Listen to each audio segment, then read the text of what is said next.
किसी ने जाना है तो आप खोज करो, आप खोज करिए और खोज करके उसके बाद देखिए, क्योंकि ये सब हो रहा है और सब करने वाले कौन कौन? ये सारे लोग करने वाले। अब यही माया है और आप इस माया में किसी ना किसी प्रकार से ढकेले जाते हैं। आपको उस माया से बचना है। तो 144 वर्ष में जो कुंभ लगता है वो कुंभ का क्या है कि उस समय पे ऐसी 7 शक्तियां इकट्ठी होती हैं, 7 शक्तियां जो युग परिवर्तन करने के लिए इकट्ठी होती है, वो इकट्ठी होने वाली थी, इसलिए 144 का ढोल बजाया जा रहा था। लेकिन जिनको भगवान ने पहुंचाया है और जो भगवान का काम करने के लिए संसार में आई है, तो वो शक्तियों को रक्षा भी तो भगवान ही कर रहा होगा ना। तो वो 7 शक्तियां इकट्ठी होने वाली थी, इसीलिए वहां पे 144 साल का ढोल बजाया जा रहा था कि 144 साल का कुंभ लगा, 144 साल का कुंभ लगा है। लेकिन जिसको भगवान बचाता है, भगवान संभालता है, वो शक्तियां अलग रहती है। वो 7 शक्तियां इस बार नहीं पहुंची कुंभ में, और वो 28 के कुंभ में पहुंचेगी। वो कुंभ अपने मध्य प्रदेश में लगेगा। तो ये रहस्यमयी बात है, ये किसी को जानकारी में नहीं है।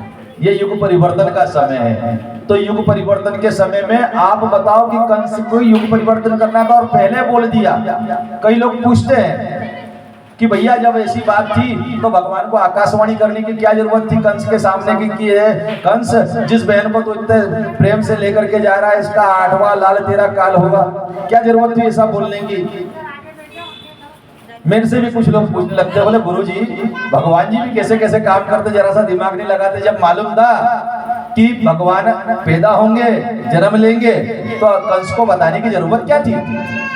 मैंने कहा भाई तुमको तो केवल अपनी लग रही है कि भगवान अपने आप को बचाए, लेकिन तुम्हारे को ये नहीं लग रहा कि जो लोग युगों से प्रतीक्षा कर रहे हैं भगवान की, और जिनकी सांस यहाँ पर अटकी हुई है और ये सोच रहे हैं कि भगवान आए, और अगर उनको ये भी ना पता चलता कि अभी भगवान आएंगे भी कि नहीं आएंगे, तो वो कहीं मर नहीं जाते। तो भगवान ने उनकी रक्षा करने के लिए बोला कि भैया मैं आऊंगा, और आकाशवाणी हुई तो जगह जगह खबर पहुंच गई कि कंस को ऐसी आकाशवाणी हुई, भगवान ने कहा है। तो वो साधु संतों को तो अच्छा लगा ना, जो युग परिवर्तन की रास्ता देख रहे थे, जो समाज परिवर्तन की रक्षा देख रहे थे, जो भगवान के आने की रास्ता देख रहे थे, उनको तो अच्छा लगा ना। कंस को भले बुरा लगा। तो भगवान हमेशा किसकी तरफ ध्यान रखते हैं? अपने जन को। हनुमान जी के चौपाई में आता ना, अपने जन को तुरंत उबारो। तो ये समय वो चल रहा है, अर्थात आपको भी समझना पड़ेगा। ये जो छोटे बच्चे हैं ना, 1 साल से लेकर के 14 साल तक के, इन बच्चों को कोई परेशानी नहीं है। इनको हल्के से पेट में मरोड़ होगी और दस्त और थोड़ी बहुत उल्टी जैसी हो सकती है, क्योंकि इस समय पर जो किरणें आ रही है ना, वो लोगों के पेट में परेशानी पैदा कर रही है। क्योंकि ये समय है युग परिवर्तन का, तो तुम्हारी चेतना को भी तो जगाना पड़ेगा। तो जो चेतना है ना, हमारी सोई हुई है, क्योंकि हमने जमाने भर की चीजें और केमिकल खा के रखा है, तो हमारी जो ज्ञान और हमारी जो चेतना है वो भी कम हो गई है। तो उसको भी उठाएंगे। उसको उठाने के लिए महासूर्य से किरणें आ रही है, और महासूर्य की किरणें जागृत करेगी लोगों को। महासूर्य की किरणें लोगों को जागृत करेगी, तो जाकर के छोटे छोटे बच्चों का तो अपने आप ही नए युग के लिए इनको टिकट मिला हुआ है। इनकी चिंता मत करो, अपनी करो कि अपना क्या होगा, अपने लिए क्या करना है, अपने लिए क्या भजन करना है, अपने को क्या माया का त्याग करना है, और अपने को अपने आप को जानने के लिए क्या करना है, उस चीज की तरफ ध्यान रखिए। इस चीज का जब ध्यान रखेंगे तो आप अपने आप को भी, और नवयुग के बारे में आपको मालूम है कि कैसा युग आएगा। आज तक देखो माया ने कितना खेल खेला है कि ग्रंथों को लिखने में भी उसने किसका साथ दे दिया? धर्म में भी उसने क्या कर दिया कि आपको जो बताया है वो उल्टा बताया है। रामचरितमानस ने उस बात को कहा है कि उल्टा नाम जपत जग जाना, वाल्मीकि भय ब्रह्म समाना।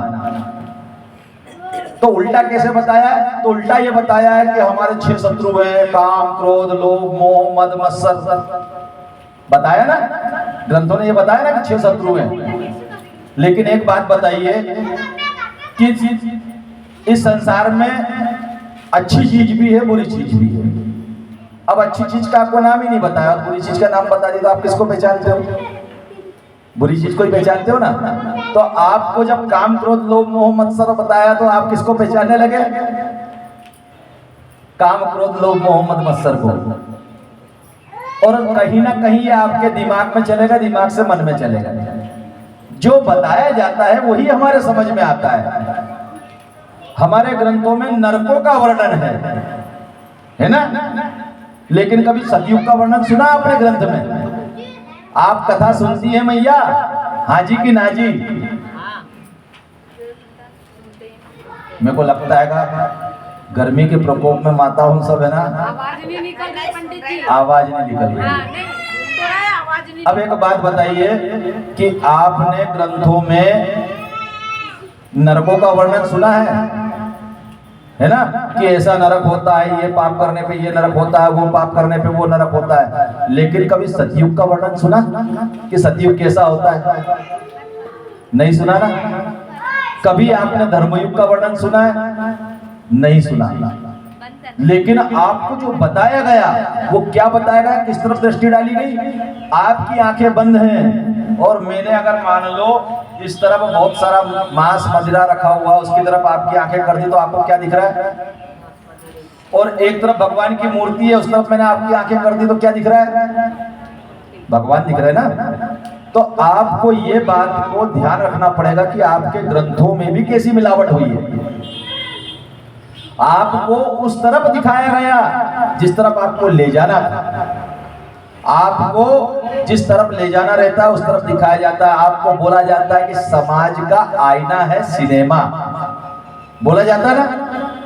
लेकिन एक बात बताओ, आईना तो वो होता है जो आप हो कि आप दिख रहे हो उसके अंदर। लेकिन आप ये बताओ कि सिनेमा आईना नहीं है, सिनेमा मार्गदर्शक है समाज का। जिधर समाज को ले जाना रहता ना, सिनेमा उधर उधर चलता है। जब हमारे यहाँ पे माताएं पूरे कपड़े पहनती थी और फिल्मों में काम करना, हमारे यहाँ की, क्योंकि भगवती स्वरूप माना जाता है हमारे यहाँ नारियों को, तो हमारे यहाँ की नारियां फिल्मों में काम नहीं करती थी, तो पुरुष महिलाओं का मेकअप करके फिल्मों में काम करते थे। और उसके बाद में कुछ महिलाएं आई, लेकिन उनको सब लोग कैसे देखते थे? जैसे गणिका की नजर से देखते हैं। और आजकल घर की बेटियां गणिका जैसे काम कर रही हैं नाचने गाने का। यानी हमारे को किस तरफ ले जाना था? हमको उधर ले जाना था तो हमारा घर तक पहुंच गए ना वो। पहले कोई फिल्मों में कपड़े पहनता था, कितने गंदे कपड़े पहने, माई उठ बैठ करके गालियां बका करती थी। और अब वैसे कपड़े स्वयं पहनते हैं। तो कहने का मतलब यह है कि जिस तरफ व्यक्ति को समाज को ले जाना रहता है उस तरफ दिखाया जाता है। तो ये ग्रंथों में भी ऐसी मिलावट की गई कि आपको नरकों के बारे में बताया गया, आपको रिपुओं के बारे में बताया गया, लेकिन मित्रों के बारे में नहीं बताया गया। आपको धर्मयुग के बारे में नहीं बताया गया, आपको सतयुग के बारे में नहीं बताया गया कि आपका सतयुग ऐसा होगा। क्योंकि ऐसा जब आपको बता दिया तो आप कल्पना करने लगोगे, और जैसे ही सोचोगे कि कल्पना करोगे वैसे ही आपका घर सतयुग बन जाएगा। क्योंकि आपके सोचने से ही आपके सृष्टि का निर्माण होता है। क्योंकि सृष्टि के ब्रह्मा आप हो, आप इस सृष्टि के ब्रह्मा हो, और आप अपना स्वतंत्र नियंत्रण देकर के संसार में आए हो, और अपने स्वतंत्र नियंत्रण से अपने विचार और अपनी भावनाओं के साथ अपना जीवन बनाते हो। जैसा आप सोचते हो आपके साथ थोड़ा ना बहुत वो जरूर होता है कि नहीं होता है? अर्थात आपको समझ में आ रहा मैं क्या समझाना चाहता हूं कि हमारा